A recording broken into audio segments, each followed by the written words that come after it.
Жас қыз екі жігітті өзіне ғашық қылдырып алып, оларды пайдаланып, арты жақсылыққа бармайды. Сәлем достар, сіздермен Кинотайм каналы.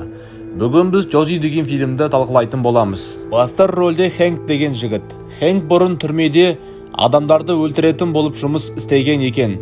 Ал қазір ол мектептің алдында оқушыларды сабақтан уақытылы шығуын қарап тұрады. Хэнк жалғыз өзі тұрады, және оның черепахасы бар. Бір күні терезеден қарап қалса, есік алдында Джози деген қыз келіп, Хэнктен мен енді көшіп келдім, заттарымды апарып жібересіз бе деп көмегін сұрайды. Келесі күні Джози ең алғаш мектебіне барып, оқушылармен танысады. Сол кезде мұғалімдері оларға бақылау жұмыстарына 3 апта қалды. Сол үшін сендер жұпқа бөлініп, бірге дайындалыңдар дейді. Сосын Маркус деген әлі бір жері өспеген жігіт жаңағы Джозиға екеуміз қосылып бірге дайындалайық дейді. Бір күні Фрэнк черепахасына барып терезеден қарап қалса, күннің астында денесін қыздырып жатқан Джозиді көріп қалып көзін алмай қызығып қарап тұрады. Сосын дала уже түн болып, Хэнк ойланып отырса, бір машинаның дауысы естіледі. Терезеден қарап қалса, ол Маркус пен Джози екен. Сосын Маркус Хэнктің машинасын көріп, мынау айуан сенің көршің бе деп таң қалады. Келесі күні Хэнк таңертең жұмысына кірісіп, тыныш қана отырса, Джози келіп оны қорқытқан сәтте Хэнк бұтына жіберіп қоя жаздайды. Сөйтіп қыз машинаның ішіне отырып, бізді көршілеріміз шашлыкке шақырды, сен де ішінде барсың дейді. Сосын пикник болған кезде Джози келіп, мен сенің черепахаңа коробка істеп қойдым дейді. Сол түні кешке Маркус өзінің досын ертіп алып, Джозиді алып кетуге келсе, Хэнк оны жібермей қояды. Сосын көршілері қайтесің оны, жібере сал деген соң Хэнк келісіп, көзін жұма салады. Хэнк үйіне қайтып, телевизор көріп отырса, тағы да бір машинаның дауысын естиді. Сол кезде Маркус Джозиға тағы да кездесеміз деп кетіп қалады. Дәл сол сәтте үйінен өтірік магазинге барғансып Хэнк шығады. Сосын қызға саған бүгінгі күнге рахмет, өте қызық болды дейді. Таңертең Хэнкті тәтті ұйқысынан көршілері оятып алады. Далаға шықса, оның машинасына біреу жаман сөз жазып кетіпті.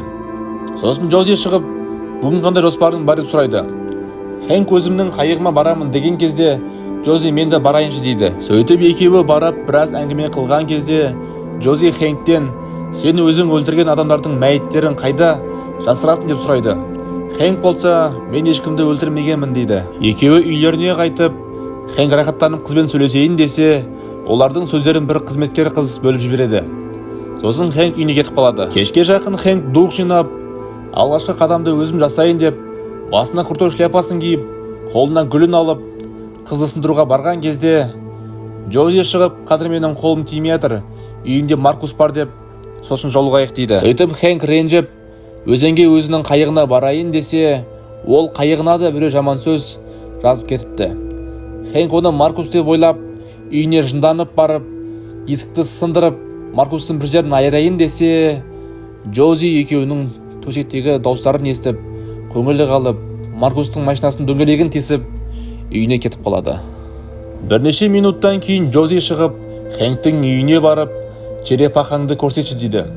Көңілі қалған Хэнк амалы жоқтан, әйтеуір жарайды деп апарады. Сөйтіп бір кезде есікті біреу қағады. Ол Маркус екен. Джози оны екеуін татулассын деп әдейі шақыртты. Маркус одан кешірім сұрайды. Ал Хэнк болса, сен де мені кешір.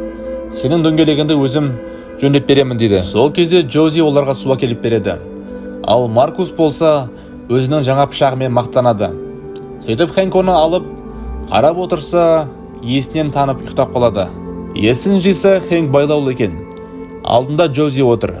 Сосын Джози оған бір суретті беріп, мынау 17 жыл бұрын болған оқиға деп есіңе түсті ма дейді. Оказывается, сол түні түрменің ішінде Джозидің ата-анасын Хэнктің достары өлтіріпті. Бірақ Хэнктің оған қатысы жоқ. Джози ол адамдардың барлығын уже өлтіріп қойыпты. Енді тек Хэнк қана қалады. Сосын Хэнк одан кешірім сұраған сәтте, Джози бағанағы пышақты алып, тығып алып оны өлтіріп қояды. Сосын өзі кетіп қалады.